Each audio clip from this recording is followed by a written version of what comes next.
बिस्मिल्लाहिर्रहमानिर्रहीम अस्सलाम वालेकुम नाज़रीन, मैं तुहाडा भरा अमानुल अहमद और तुसीं देखण डे मेरा यूट्यूब चैनल अमानुल अहमद ऑफिशियल। नाज़रीन, जिहड़ा भारत ने पानी छड्डिया ना, वो वेखो उन्हें किवें तबाहियां मचाईयां। मैं इस टाइम ज़िला राजनपुर के इलाके दे विच मौजूद हाँ। 3 लाख क्यूसक जिहड़ा उन्हें पानी छड्डिया भारत ने। दरियाए सिंध दीयां तबाहियां वेखो किवें दरिया सिंध ने कीतियां होईयां राजनपुर के इलाके दे विच। ए वेखो जनाब, सब इलाके ज़ेरे आब आ चुके आ बेड़ियां खड़ियां, कश्तियां खड़ियां, ये बंदे करने वास्ते, जानवर वगैरह करने वास्ते। राजनपुर का इलाके की हदूद जी ख़त्म हो गई आ। इत्थों जनाब अगे हुण शुरू होएगी ज़िला रहींजर खान की हदूद शुरू। ठीक है, ए जनाब ज़िला रहींजर खान की हदूद शुरू हो गई। आ वेखो किवें शहर जिहड़ियां बस्तियां गाँव जिहड़ा डुब्बिया पिया, वेखो पानी दे थल्ले आ गया जी। आ वेखो घरां च पानी वड़ गया होया।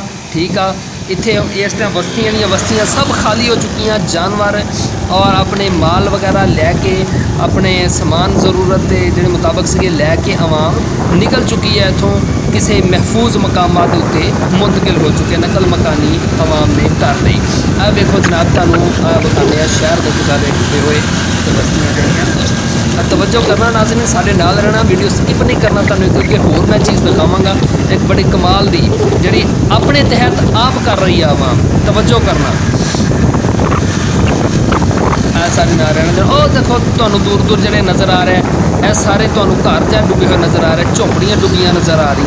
काफ़ी सारिया झोपड़ियाँ जड़ियाँ रुड़ चुकियाँ वा सैलाब के झटके दे नाल, क्योंकि जिहड़ा जोर होंदा ना, प्रेशर होंदा पानी दे विच, जिहड़ियां झोपड़ियाँ सी वो तो रुड़ गईयां ते जिहड़े कुछ घर सीगे वो बचे आ। ठीक आ, ते ए वेखना जी, आ बंदा एक खड़ा सीगा शरबत वाला, शिकंजी वगैरह बनाता भी जिहड़े आउंदे लोग पीण, क्योंकि गर्मी काफ़ी ज़्यादा है इस टाइम। तो यह वेखना आ हुण बस आप पुजण वाले हैं उत्थे। आप देखियो ज़रा अपनी मदद आप दे तहत आवाम की कर रही है।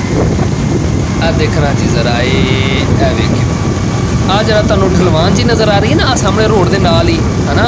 यह वेखो रोड के नाल तो आवाम ने पत्थर ला दिते आ, लेकिन आ जरा रैंप आ, ठीक है, ये आवाम ने अपनी मदद आप के तहत खुद बचाया। रेत के बोरे भर भर के नाल रखे आ। मैं तुहानूं दिखाना, एक मिनट वेट करियो, वीडियो स्किप नहीं करनी। यह वेखो, आ देखो रेत के बोरे भर भर के रखे हुए आ, ताकि ये जरा रैंप आ, ये जी ढलमान आ, ये जी स्लोप आ, इनू असी बचा सकीए। रेत के बोरे भर भर के रखे, क्योंकि पानी आता ना झटके दे नाल।